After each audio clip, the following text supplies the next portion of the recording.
I can I don't know if you know, I do a 3-hour radio show every day, and we're on Of course 625 stations. All right. And I can tell you that the American people, they've been very clear to me.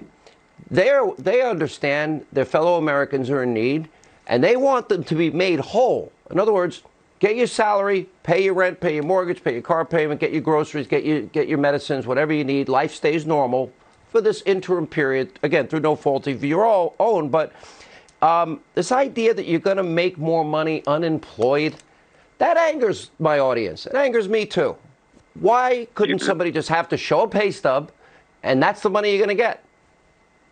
Sean, you're right, and it angers me, too. But the problem is, the states have computer systems and unemployment that are 35 years old. And unfortunately, we need to get the money out fast. You couldn't reprogram these things. So the simplest way was, and the fairest way was, $600 per person. In certain states, that may be a little bit too much money. In other states, it's less money.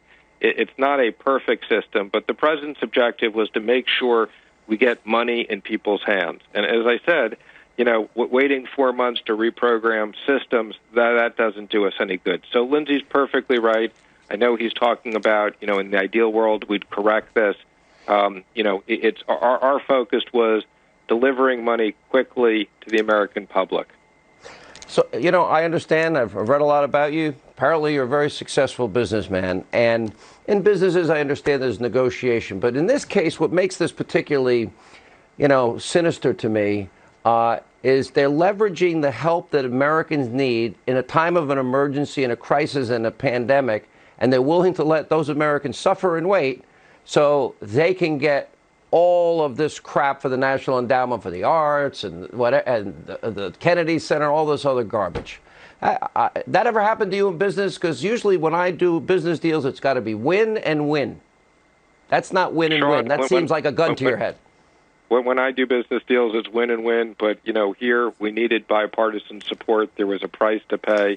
And I agree with you. I'd rather be sending that money to hospitals than sending that money to the Kennedy Center. Nothing against the Kennedy Center, but this is about the coronavirus. The president said that today. So I'm sure it's pretty nice, but I've been busy. I've never seen it. And I wouldn't have written it in, which he's right about. Okay, last question. So this money's going to get to the American people soon, as quickly as possible. You're going to be telling people how to go about this process. So there will be details, website. How is everyone going to learn as quickly as possible what to do? Well, we're going to have a very simple system. So we're beginning to write. We're beginning to put out press releases. This is very simple. You go into a bank, you get a loan instantaneously. It covers your payroll. You hire the people. It's forgiven. And Sean, the good news is, the president told us to think big. We did think big.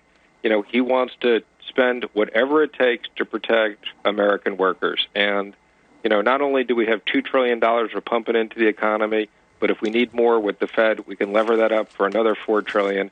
I mean, that's a war chest to make sure the president can protect American workers. Well, he's been busy literally rewriting the books on how every future pandemic will be dealt with. Mr. Secretary, we appreciate you taking time to be with us tonight. Thank you.